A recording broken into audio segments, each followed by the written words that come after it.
अगर आपको game of thrones के इस सीज़न को अच्छे से समझना है तो आपको इसके फर्स्ट और सेकंड सीज़न को पहले देखना होगा और उसकी लिंक आपको इस वीडियो के डिस्क्रिप्शन में मिल जाएंगी। स्टार्टिंग में हमें वॉल के दूसरी साइड का सीन दिखाया जाता है जहां पर सैमुअल व्हाइट वॉकर्स से बचकर भाग रहा था, लेकिन तभी उसे दो वाइट्स घेर लेते हैं और तभी जॉन स्नो का डायरवुल्फ आकर सैम को बचा लेता है और वो उन दोनों वाइट्स को मार डालता है। वहाँ लॉर्ड कमांडर आते हैं और वो उन वाइट्स में आग लगा देते हैं और वो अब वॉल पर वापस चले जाएंगे। वॉल के ही दूसरी side Jon Snow Mance Rayder के कैंप पर पहुंच गया था और वहाँ उसे काफी बड़े बड़े जायंट्स भी दिखते हैं जिन्हें जॉन स्नो पहली बार देख रहा था और वो भी वॉल के दूसरी साइड ही रहते हैं। जॉन स्नो वहाँ के एक वाइल्डिंग टॉर्मट से मिलता है और उसको लगता है कि वही मेंस रेडर है, लेकिन तभी वहाँ पर असली मेंस रेडर आता है और जॉन उससे बोलता है कि वो उसे अपनी टीम में शामिल कर ले, जिस बात को मेंस रेडर मान जाता है। लेकिन अगर जॉन स्नो ने उसे धोखा दिया तो उसे वहीं मार दिया जाएगा। फिर सीन शिफ्ट होता है और हमें सर डेवोस को दिखाया जाता है जो कि एक आइलैंड पर बेहोशी की हालत में पड़े हुए थे। पिछले सीजन में वो बैटल में काफी घायल हो गए थे और उनका बेटा मारा जा चुका था, लेकिन किसी तरह वो बच गए। और तभी उस आइलैंड के पास एक शिप आती है जिसमें कि सेल्डोर था और वो सर डेवोस का काफी अच्छा दोस्त है, जिसके बाद वो सर डेवोस को अपनी शिप में बैठा लेता है और उन्हें ड्रैगन स्टोन पर छोड़ देता है। वहाँ उसे मलिसेंड्रे दिखती है जिस पर वो बहुत ज्यादा गुस्सा करता है क्योंकि उसी की वजह से आज सर डेवोस का बेटा मर चुका था और वो उसको मारने के लिए दौड़ते हैं, लेकिन तभी स्टैनिस उन्हें पकड़वा कर जेल में बंद करवा देता है। दूसरी साइड रोब भी अपनी आर्मी के साथ हेरन हॉल पर पहुंच जाता है जिसको कि पिछले सीजन में टाइविन ने अपना कैंप बनाया हुआ था और वहां से सारे लैनिस्टर सोल्जर्स जा चुके थे और वहां सारे में सिर्फ डेड बॉडीज पड़ी हुई मिलती हैं। लेकिन उन डेड बॉडीज में एक इंसान जिंदा होता है जो कि मेस्टर काइबर्न होते हैं। किंग्स लैंडिंग में सांसा से लिटिल फिंगर मिलते हैं और वो उससे बोलते हैं कि वो किंग्स लैंडिंग से उसे जल्दी ही बाहर निकलवाएंगे। एसोस में डेनेरिस शिप लेकर कार्ड से निकल चुकी थी और वो एसोस की ही एक सिटी एस्तापुर में जा रही थी क्योंकि वहां पर काफी बड़ी एक अनसेलीड की आर्मी है। और फिर डेनेरिस एस्तापुर पहुंच जाती है और वहां पर हमें अनसेलीड की एक बहुत बड़ी आर्मी दिखाई जाती है। दरअसल में अनसेलीड स्लेव्स होते हैं और उनके मास्टर उन्हें ट्रेन कर कर सोल्जर्स बना देते हैं, जिसके बाद कोई भी उन्हें खरीद सकता है। और साथ ही में अनसेलीड की आर्मी में कोई इमोशंस नहीं होते और उनके मास्टर उनके प्राइवेट पार्ट्स को भी काट देते हैं ताकि वो अपनी जनरेशन को आगे ना कंटिन्यू कर सकें और किसी रिलेशन में ना आ सके। और आखिरी में अनसेलीड को एक टेस्ट भी देना होता है जिसके लिए उन्हें एक बच्चे को उसकी माँ के सामने ही मारना होता है और तभी जाकर वो अनसेलीड बनते हैं। डेनेरिस उनके मास्टर से अनसेलीड की आर्मी को खरीदने की बात करने के लिए जाती है जहां उसका मास्टर वेलेरियन लैंग्वेज का यूज करता है और उस लैंग्वेज को ट्रांसलेट करने के लिए उसके साइड में एक स्लेव मसेंडी खड़ी हुई होती है। डेनेरिस बात करने के बाद वहां पर घूमने लगती है और वहां उसे एक बच्ची मैजिक से मारने की कोशिश करती है और तभी उसे आकर एक सोल्जर बचा लेता है और वो और कोई नहीं बैरिस्टन शेल्मी होते हैं जिन्हें जोफ्री ने पिछले सीजन में बूढ़ा बोलकर किंग्सगार्ड से बाहर निकाल दिया था। और बैरिस्टन शेल्मी डेनेरिस के फादर यानी मैड किंग को भी सर्व कर चुके हैं और वो उनके भी किंग्सगार्ड थे और इसीलिए अब वो डेनेरिस के क्वींस गार्ड बनना चाहते हैं। और जोरा डेनेरिस को बताते हैं कि वो बहुत अच्छे सोल्जर हैं जिसकी वजह से डेनेरिस उन्हें अपना क्वींस गार्ड बना लेती है। दूसरी साइड हमें ब्रैन को दिखाया जाता है जो कि एक सपना देख रहा था और उसे अपने सपने में एक लड़का दिखता है और ब्रायन की तरह वो लड़का भी थ्री आइड रेवन को देख रहा होता है और तभी ब्रायन की आंख खुल जाती है। ओशा नोटिस करती है कि उनका कोई पीछा कर रहा है और उनके सामने वही लड़का आता है जिसे ब्रायन ने अभी सपने में देखा था और वो ब्रायन को बताता है कि उसका नाम जोजन रीड है और उसके साथ उसकी बहन मीरा भी होती है और उसे भी ब्रायन की तरह थ्री आइड रेवन के सपने आते हैं और साथ ही में उसके फादर नेड स्टार्क के काफी अच्छे दोस्त भी थे और अब वो ब्रैन के साथ मिलकर थ्री आइड रेवन को ढूंढने के लिए आया था। हेरन हॉल में रॉब के पास एक लेटर आता है और उसे पता चलता है कि कैटलीन के फादर की डेथ हो गई है, जो कि एक जगह रिवर रन के लॉर्ड थे। इसीलिए अब उन सबको उनके फ्यूनरल में रिवर रन पर जाना होगा। सीन शिफ्ट होता है और हमें थियोन को दिखाया जाता है, जिसको कि कुछ लोगों ने बांधा हुआ था और वो उसे बहुत बेरहमी से टॉर्चर कर रहे थे और वो उससे बार बार यही पूछ रहे थे कि उसने विंटरफेल पर हमला क्यों किया। दूसरी तरफ हमें आर्या, गेंड्री और हॉटपाई को दिखाया जाता है और तभी वहां उन्हें थोरस मिलता है। दरअसल में थोरस ब्रदरहुड विदाउट बैनर्स का लीडर है, लेकिन वो आर्या को नहीं पहचानता। जिसके बाद थोरस के सोल्जर्स एक इंसान को पकड़ कर लाते हैं और वो हाउंड होता है, जो कि पिछले सीजन में किंग्स लैंडिंग से भाग गया था और वो आर्या को देखकर उसे पहचान जाता है। दूसरी साइड थियोन की वहां पर एक लड़का हेल्प करने के लिए आता है और वो उसे बताता है कि वो रात में उसे वहां से भगा देगा। वॉल के दूसरी साइड जॉन स्नो को एक इंसान दिखता है, जो कि एक वॉर्क था। दरअसल में वॉर्क अपने आप को किसी भी जानवर के अंदर शिफ्ट कर सकते हैं, यानी कि वो अपने आप को किसी में भी ट्रांसफर कर सकते हैं और उनको अपने कंट्रोल में कर सकते हैं। और वो एक ईगल में वॉर्ग कर रहा था ताकि वो उस एरिया पर नजर रख सके। किंग्स लैंडिंग में मार्जरी की शादी जल्दी ही जोफ्री से होने वाली है। मार्जरी की ग्रैंड मदर सांसा को अपने पास बुलाती हैं और वो सांसा से जोफ्री के बारे में पूछती हैं, जहां सांसा उन्हें बताती है कि जोफ्री बहुत बुरा है, लेकिन मार्जरी बहुत चालाक थी और उसे पता था कि जोफ्री को कैसे कंट्रोल करना है। दूसरी साइड हमें ब्रायन और जेमी को दिखाया जाता है। ब्रायन जेमी को लेकर किंग्स लैंडिंग जा रही होती है और वहां उन्हें रास्ते में कुछ लोग घेर लेते हैं और वो बोल्टन आर्मी के लोग थे। फिर सीन शिफ्ट होता है और हमें रॉब और कैटलीन को दिखाया जाता है, जो कि रिवर रन पर पहुंच गए थे और वहां उसके फादर का फ्यूनरल हो रहा था। वहां हमें पहली बार एडम्योर टली, जो कि कैटलीन का भाई है, और ब्रैंडन टली को दिखाया जाता है, जो कि कैटलीन के फादर के भाई हैं। रॉब एडम्योर पर बहुत गुस्सा करता है। दरअसल में एडम्योर ने 2 बच्चों को पकड़ लिया था और वो लैनिस्टर्स के काफी दूर के रिलेटिव्स थे, लेकिन रॉब को ये बात पसंद नहीं आती और वो जल्दी ही उन बच्चों को वापस छोड़ देगा। किंग्स लैंडिंग में टाइविन एक स्मॉल काउंसिल बुलाते हैं और वो लिटिल फिंगर को हेरन हॉल का लॉर्ड बना देते हैं और साथ ही में वो टीरियन को मास्टर ऑफ कॉइन बना देते हैं, यानी कि अब किंग्स लैंडिंग का सारा फाइनेंस टीरियन को संभालना होगा। दूसरी साइड थोरस को पता चल गया था कि आर्या एक स्टार्क है और वो नेड स्टार्क की बेटी है और इसीलिए वो अब विंटरफेल में छोड़ देगा। हॉटपाई वहीं पर रुक जाता है और वो अब वहीं पर काम किया करेगा, जिसके बदले में उसे पैसे भी मिला करेंगे। थोरस आर्या और गेंट्री को लेकर जाने लगता है और उनके साथ हाउंड भी बंधा हुआ था। ड्रैगन स्टोन पर मेलिसेंड्रे फिर से बोट लेकर कहीं जा रही होती है, क्योंकि उसने अपने विजन्स में कुछ देखा था। एस्तापुर में डेनेरिस जब घूम रही होती है तो वहां पर उसे कुछ स्लेव्स बहुत ही बुरी हालत में मिलते हैं। दरअसल में स्लेव्स को अपने मास्टर्स की सारी बात माननी होती है और अगर वो उनके ऑर्डर्स को फॉलो नहीं करते तो उनके मास्टर उन्हें पनिशमेंट देने के लिए उन्हें टांग देते हैं और वो वहीं पर मर जाते हैं। डेनेरिस इस बात से बहुत ज्यादा उदास होती है और वो अब अनसेलिट के मास्टर के पास जाती है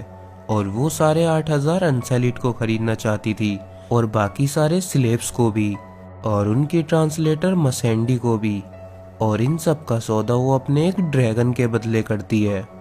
मास्टर इसके लिए मान जाता है। वॉल के दूसरी side Jon Snow Mance Rayder की आर्मी के साथ first man of the fist पे पहुंच गया था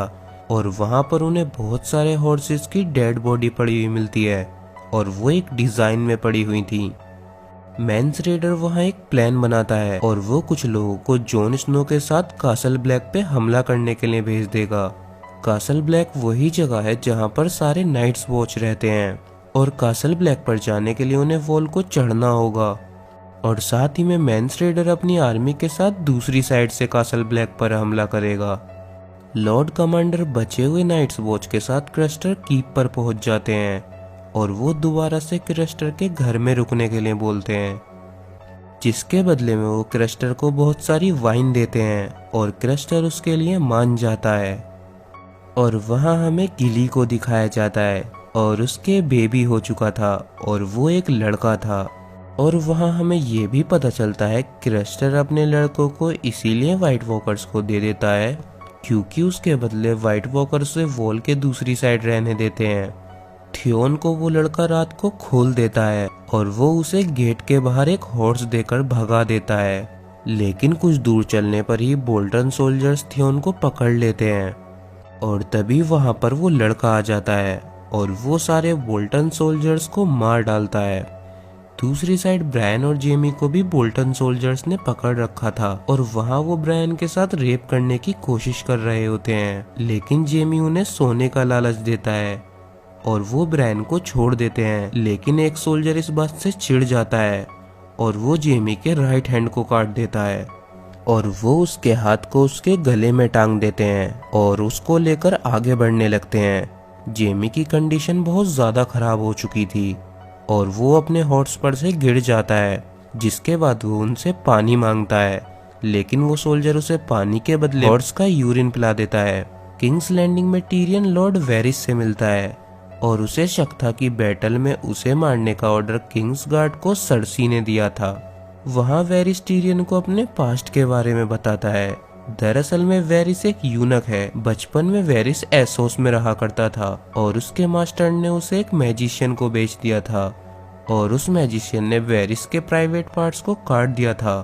और फिर वो वहाँ पर एक बॉक्स ओपन करता है जिसके अंदर वो मैजिशियन था जिसने बचपन में वेरिस के प्राइवेट पार्ट्स को काटा था। दूसरी साइड आर्या और गेंट्री को ब्रदरहुड विदाउट बैनर से केव में लेकर जाते हैं और वो उनके रहने की जगह थी और वहाँ पर हमें बेरिक को दिखाया जाता है जिसे कि पहले सीजन में नेड स्टार्क ने माउंटेन को मारने का ऑर्डर दिया था। वहाँ आर्या बताती है कि हाउंड भी बहुत बुरा है और उसने एक गरीब बच्चे माइका को मारा था, जिसके साथ आर्या तलवारबाजी की प्रैक्टिस कर रही थी, जिसके लिए वो हाउंड को एक ट्रायल बाय कॉम्बैट का मौका देते हैं जिसमें कि हाउंड को बेरिक से लड़ना होगा और अगर वो हार जाता है तो उसे मार दिया जाएगा और अगर वो जीतता है तो उसे छोड़ दिया जाएगा और इसका फैसला लॉर्ड ऑफ द लाइट करेंगे। दरअसल में गेम ऑफ थ्रोन्स में रियल वर्ल्ड से अलग गॉड होते हैं और उन्हीं में से एक गॉड है लॉर्ड ऑफ द लाइट और उन्हें वहाँ थोरस भी मानता है और साथ ही में उन्हीं लॉर्ड को मेलिसेंड्रे भी मानती है। क्रस्टर कीप में रेस्ट बहुत ज्यादा गुस्सा हो रहा होता है जिसको कि हमने पहले सीजन में देखा था और वो भी एक नाइट्स वॉच है और वो क्रस्टर से बहुत ज्यादा गुस्सा हो रहा था क्योंकि क्रस्टर उन्हें बहुत कम खाने के लिए दे रहा था, जिसकी वजह से नाइट्स वॉच के कुछ लोग क्रस्टर के खिलाफ हो जाते हैं और रेस्ट अपने साथियों से क्रस्टर को मरवा देता है। ये देखकर लॉर्ड कमांडर जियो मोमोंट बहुत गुस्सा होते हैं, लेकिन रेस्ट पीछे से उन पर भी हमला कर देता है और लॉर्ड कमांडर भी रेस्ट पर हमला कर देते हैं, लेकिन लॉर्ड कमांडर मर जाते हैं। मौका देखकर सैम गिली और उसके बच्चे को लेकर वहां से भाग जाता है। दूसरी साइड थियोन को लेकर वो लड़का एक केव में पहुंच जाता है और वो थियोन को उसकी बहन से मिलाने के लिए लेकर जा रहा था और थियोन को अब रियलाइज होने लगता है कि उसने विंटरफेल पर हमला कर बहुत गलत किया और उसे स्टार्क्स को धोखा नहीं देना चाहिए था। थियोन उस लड़के को बताता है कि उसने ब्रैन और रिकॉन को नहीं मारा और वो अभी भी जिंदा है। वो लड़का थियोन को अंदर ले जाता है और थियोन नोटिस करता है ये वही जगह है जहाँ पर उसे टॉर्चर किया जा रहा था और तभी वहाँ पर बोल्टन सोल्जर्स आ जाते हैं और वो लड़का झूठ बोल देता है कि थियोन ने सारे बोल्टन सोल्जर्स को मार डाला और वो ही थियोन को वापस वहां पकड़ कर लाया है। एस्तापोर में डेनेरिस उसके सबसे बड़े ड्रैगन ड्रोगोन को मास्टर को दे देती है और अब वो सारी अनसेलीड की आर्मी डेनेरिस की हो गई थी, जिसके बाद डेनेरिस अचानक से वेलेरियन भाषा में बोलने लगती है, यानी कि उसे वेलेरियन भाषा आती थी और वो वेलेरियन भाषा में उन सोल्जर्स को ऑर्डर देती है कि वो वहाँ के सारे मास्टर्स को मार दें और साथ ही में वो ड्रोगोन से भी ड्रकारस बोलती है, जिसके बाद ड्रोगोन अपने मुंह से आग फेंककर उस मास्टर को मार डालता है। सीन शिफ्ट होता है और वहाँ हाउंड की फाइट बेरिक से हो रही थी, जिसमें हाउंड बेरिक के चेस्ट में तलवार घुसा देता है और बेरिक मर जाता है। लेकिन तभी वहाँ पर थोरस आता है और वो बेरिक के ऊपर कुछ मंत्र पढ़ने लगता है, जिसके बाद बेरिक वापस जिंदा हो जाता है। हॉल के दूसरी साइड जॉन, टॉर्मड और यीग्रिड कुछ वाइल्डलिंग्स के साथ कैसल ब्लैक की ओर जा रहे थे और वहाँ यीग्रिड जॉन के साथ फ्लर्ट करने लगती है और यीग्रिड उसकी लॉयल्टी साबित करने के लिए उससे नाइट्स वॉच की कसम तोड़ने के लिए कहती है और उसके साथ सेक्स करने के लिए बोलती है। और फिर जॉन स्नो और यीग्रिड सेक्स करते हैं और साथ ही में यीग्रिड जॉन को काफी प्यार भी करने लगी है। दूसरी साइड वो हाउंड को छोड़ देते हैं क्योंकि वो फाइट जीत चुका है। रिवर रन में रिक और कास्टाक ने 2 बच्चों को मार डाला था और वो 2 बच्चे लैनिस्टर फैमिली के थे।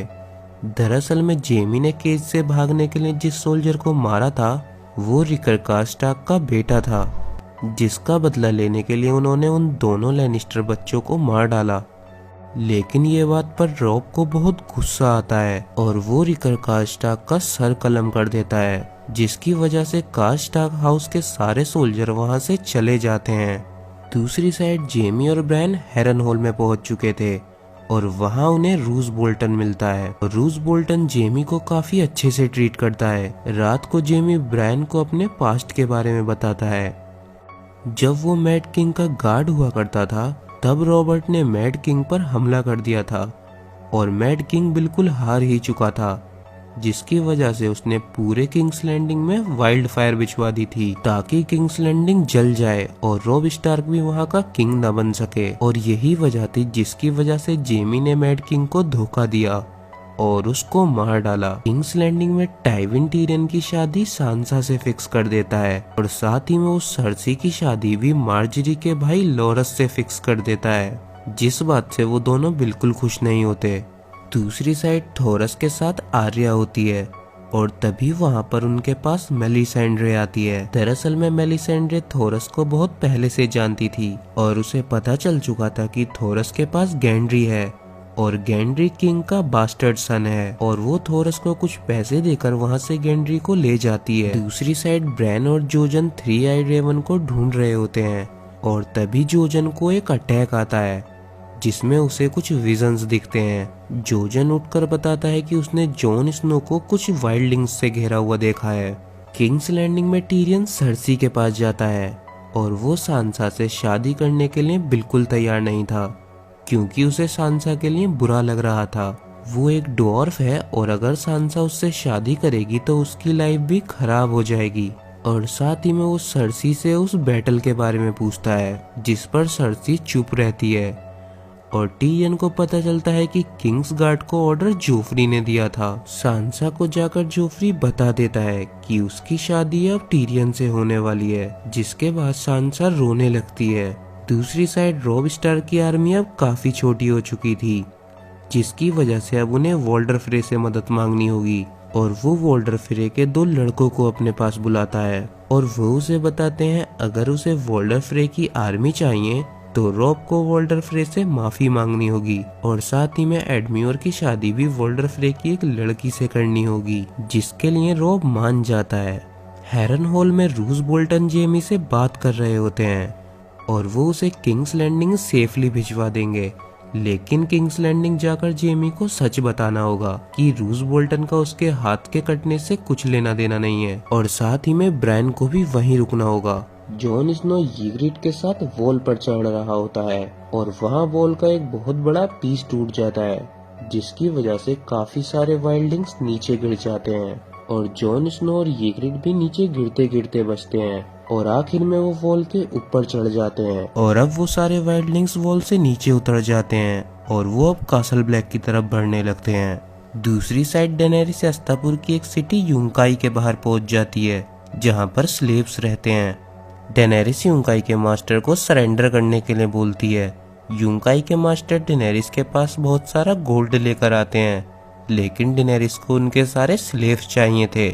जिसके लिए वो मास्टर नहीं मानते और वहां से चला जाता है। दूसरी साइड थियोन के पास कुछ लड़कियां आती हैं और वो उसके साथ फ्लर्ट करने लगती हैं और फिर उसके साथ सेक्स करने लगती हैं। दरअसल में उसी लड़के ने उन लड़कियों को भेजा था क्योंकि इसके बाद वो लड़का थियोन के प्राइवेट पार्ट्स को काटने वाला था और वो थियोन के प्राइवेट पार्ट्स को काट देता है। रॉब बोल्डर फ्रे के पास जा रहा था ताकि वो एडम्योर की शादी उनकी एक लड़की से करा सके, और वहाँ टेलिसा रॉब को बताती है कि वो प्रेग्नेंट है। दूसरी साइड आर्या भी थोरस से बहुत ज्यादा गुस्सा थी क्योंकि उन्होंने कुछ पैसों के लिए गेंड्री को बेच दिया, और वो वहाँ से भाग जाती है। लेकिन रास्ते में उसे हाउंड मिल जाता है और हाउंड उसे पकड़ लेता है। दूसरी साइड जेमी भी हेरन हॉल से निकल चुका था और उसके साथ मिस्टर काइबर्न थे, जिन्हें की रॉब की आर्मी ने हेरन हॉल में बचा लिया था, और वो भी जेमी के साथ किंग्स लैंडिंग जा रहे हैं। जेमी को पता चलता है कि हेरन हॉल में ब्रायन के साथ बहुत ज्यादा टॉर्चर किया जा रहा है, और ये सुनकर जेमी को बहुत बुरा लगता है, जिसकी वजह से वो हेरन हॉल वापस जाने लगता है। और वो देखता है कि ब्रायन एक गड्ढे में है और उसके अंदर उसे टॉर्चर करने के लिए एक भालू को छोड़ा हुआ है, और तभी जेमी भी उस गड्ढे के अंदर कूद जाता है और वो ब्रायन को गड्ढे से बाहर निकाल देता है, और वो खुद भी बाहर निकल जाता है, और अब वो ब्रायन को भी अपने साथ किंग्स लैंडिंग ले जाएगा। दूसरी साइड हाउंड आर्या को लेकर कहीं जा रहा होता है और आर्या को लगता है कि वो उसे किंग्स लैंडिंग लेकर जा रहा है, लेकिन हाउंड बताता है कि उसने लैनिस्टर्स को सर्व करना छोड़ दिया है और वो उसे उसकी मॉम के पास लेकर जा रहा है, जो कि अभी वोल्डर फ्रे के पास जा रही हैं। ड्रैगन स्टोन में मेलिसेंड्रे गेंड्री को लेकर स्टैनिस के पास पहुंचती है और वो वहां गेंड्री को बेड पर बांध देती है, और फिर वो उसके ऊपर 3 लीच को छोड़ देती है, और वो लीच गेंड्री का खून चूसने लगती हैं। और स्टैनिस ये मैजिक सर डेवोस को भी दिखाना चाहते थे, इसीलिए वो सर डेवोस को जेल से बाहर निकाल लेते हैं। अब मेलिसेंड्रे उन लीच को स्टैनिस से आग में डलवाती है और स्टैनिस 3 नाम लेता है, रॉब स्टार्क, जोफ्री बराथियन और बेलन ग्रेजॉय। किंग्स लैंडिंग में सांसा की शादी टीरियन से हो रही होती है और वहाँ पर जोफ्री टीरियन को काफी बुली करता है, लेकिन टीरियन चुप रहता है, और फिर जोफ्री सांसा को भी बुली करने लगता है, जिस पर टीरियन उसे धमकी दे देता है, और वहाँ की सिचुएशन को आकर टाइविन संभालते हैं और वो उसे उनके चैम्बर्स में भेज देते हैं। दूसरी साइड डेनेरिस को पता चलता है कि यूंकाई के मास्टर ने सेकंड सन्स को हायर किया हुआ है। दरअसल में सेकंड सन्स की भी एक आर्मी है और उन्हें जो पैसे देता है वो उसकी साइड हो जाते हैं। डेनेरिस सेकंड सन्स के लीडर के साथ मीटिंग फिक्स करती है और उसके पास 3 लीडर आते हैं। उनमें से एक लीडर डेनेरिस से काफी बदतमीजी से बात करता है, लेकिन डेनेरिस उस बात को इग्नोर कर देती है और वो उन्हें एक ऑफर देती है, अगर वो उसके साथ देंगे तो जब डेनेरिस क्वीन बन जाएगी तो वो उन्हें बहुत सारा गोल्ड देगी। लेकिन सेकंड सन्स के लीडर इस चीज के लिए नहीं मानते और वो वहां से चले जाते हैं। रात को सेकंड सन्स के लीडर एक प्लान बनाते हैं और वो डेनेरिस को मार देंगे, और डेनेरिस को मारने के लिए वो उन्हीं में से एक लीडर दारियो नहारिस को भेजते हैं। डेनेरिस रात को बाथ टब में होती है और उसके साथ मसेंडे भी होती है, और तभी वहां पर दारियो नहारिस आ जाता है, लेकिन दारियो ने अपने ही लीडर्स को धोखा दे दिया था और उनके सिर काटकर वो डेनेरिस के सामने रख देता है, क्योंकि वो डेनेरिस से प्यार करने लगा था। और अब सेकंड सन्स की सारी आर्मी डेनेरिस की साइड है। वॉल के दूसरी साइड सैम और गिली एक जगह पर रुके हुए होते हैं, लेकिन तभी वहां पर एक व्हाइट वॉकर आ जाता है। सैम्बिल उसके ऊपर तलवार से हमला करता है, लेकिन व्हाइट वॉकर के छूते ही वो तलवार टूट जाती है और वो सैम्बिल को दूर फेंक देता है, और उसके बाद वो गिली के बच्चे को लेने के लिए जाने लगता है। सैम के पास एक ड्रैगन स्टोन का पीस रखा हुआ था और वो उसी पीस को जाकर व्हाइट वॉकर के मार देता है, जिसके बाद व्हाइट वॉकर मर जाता है। डेनेरिस यूंकाई पे हमला करने का प्लान बना रही होती है और रात को वो डारियो, जोरा और अनसेलिड के लीडर ग्रे वॉर्म को यूंकाई के अंदर भेज देती है, जिसके बाद वो तीनों जाकर वहां के सारे सोल्जर्स को मार डालते हैं और बचे हुए सोल्जर्स डेनेरिस के सामने सरेंडर कर देते हैं, और यूंकाई भी अब डेनेरिस का हो चुका है। दूसरी साइड जॉन स्नो और वाइल्डलिंग्स एक फार्म पर पहुंचते हैं जहां पर काफी सारे घोड़े थे और उन वाइल्डलिंग्स को घोड़े चाहिए थे, लेकिन वहां पर एक ओल्ड मैन था और उसको ईग्रिट तीर मारने वाली होती है, और वहां जॉन स्नो आकर ईग्रिट का ध्यान भटका देता है और वो ओल्ड मैन वहां से एक घोड़ा लेकर भाग जाता है। दूसरी साइड ब्रायन की टीम भी उसी वॉल के आसपास है और वो वहां पर एक विल्ड मिल के अंदर रुके हुए हैं, और तभी उन्हें बाहर से कुछ वाइल्डलिंग्स की आवाजें आती हैं और वहां होडोर डर जाता है, जिसके बाद वो बहुत तेज चिल्लाने लगता है, और ब्रायन पहली बार होडोर के अंदर वॉर्ग करता है और उसे कंट्रोल कर शांत कर देता है। जोजन भी ये देखकर बहुत शॉक हो जाता है, क्योंकि ब्रायन पहला ऐसा इंसान था जिसने किसी दूसरे इंसान के अंदर वर्क किया हो। बाहर वाइल्डिंग्स ने उस ओल्ड मैन को पकड़ लिया था और टॉर्मट जॉन से उसे मारने के लिए बोलता है ताकि जॉन अपनी लॉयल्टी साबित कर सके, लेकिन जॉन उसे नहीं मार पाता और तभी ईग्रिट उसे मार डालती है। अब वाइल्डिंग्स जॉन के खिलाफ हो जाते हैं और वो उस पर हमला कर देते हैं, लेकिन तभी वहाँ पर ब्रायन और रिकॉन के डायर वुल्फ आ जाते हैं और वो उन वाइल्डिंग्स को काटने लगते हैं।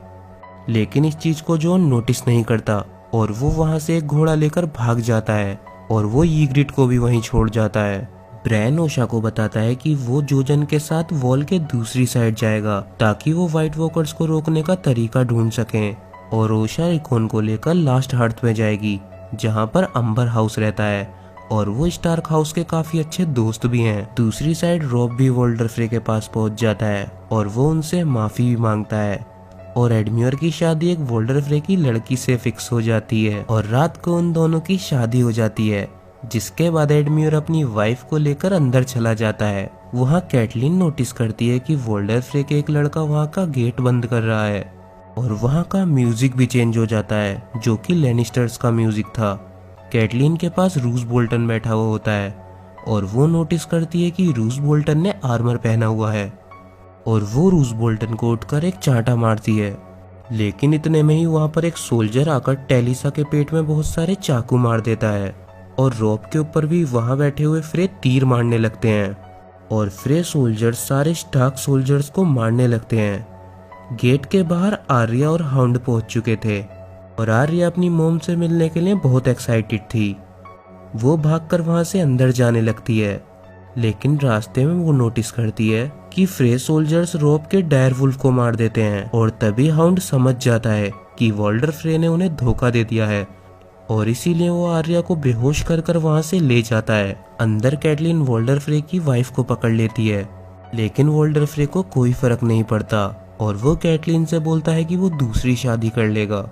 और तभी रॉब के पास रूस बोल्टन आता है और वो उसके चाकू मारकर लैनिस्टर्स का नाम लेता है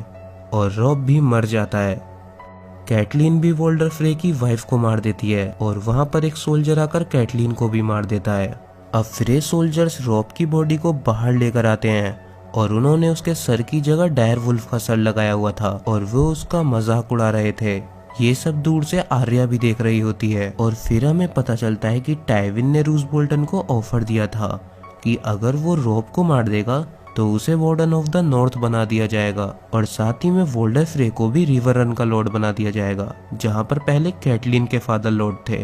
दूसरी साइड हमें थियोन को दिखाया जाता है और जो लड़का थियोन को टॉर्चर कर रहा था वो रूस बोल्टन का बास्टर्ड सन था, रैमजी स्नो, और वो थियोन को मेंटली भी बहुत ज्यादा टॉर्चर कर रहा था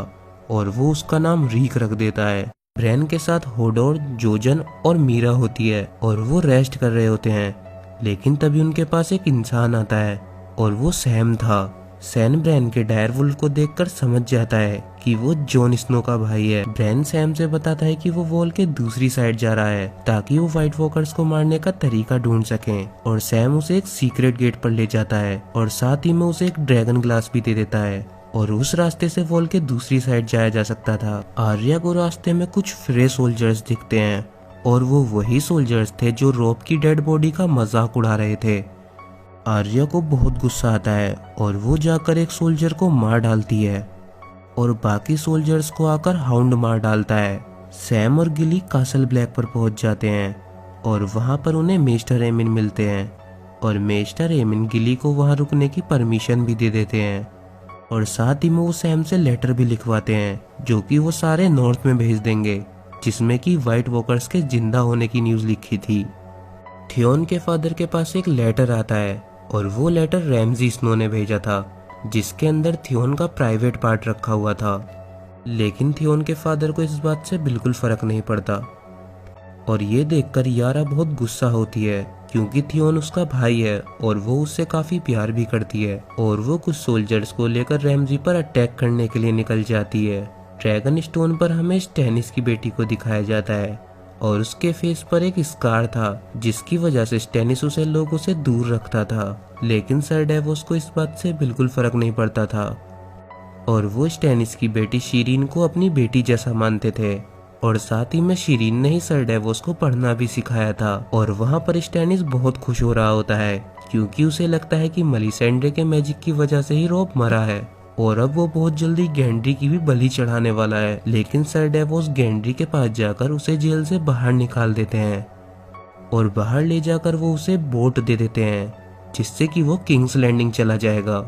और स्टैनिस को ये बात पता चल जाती है जिसके बाद वो सर डेवोस को सजा सुनाने वाले होते हैं। लेकिन तभी उनके पास एक लेटर आता है जिसमें लिखा था कि व्हाइट वॉकर्स जिंदा हो चुके हैं और स्टैनिस को सर डेवोस को छोड़ना पड़ता है क्योंकि उन्हें व्हाइट वॉकर्स से लड़ने के लिए और ज्यादा आदमियों की जरूरत पड़ेगी। दूसरी साइड जॉन का पीछा करते हुए उसके पास ईग्रिट पहुंच जाती है और वो रोते हुए जॉन को बहुत सारे तीर मार देती है। लेकिन जॉन किसी तरह घोड़े पे बैठकर वहां से भाग जाता है और वो भागकर कासल ब्लैक पहुंच जाता है जहां पर उसे सैम और उसका दोस्त पिप मिल जाते हैं। दूसरी साइड यूंकाई भी अब डेनेरिस का हो चुका था और वहां के स्लेव्स को उसने आजाद कर दिया था जिस बात से वो स्लेव्स बहुत ज्यादा खुश होते हैं और यहीं ये सीजन खत्म हो जाता है। तो अगर आप लोगों को मेरी एक्सप्लेनेशन वीडियो अच्छी लगी हो तो आप इस वीडियो को लाइक कर सकते हैं और बाकी के सीजन्स के लिए मेरे चैनल को सब्सक्राइब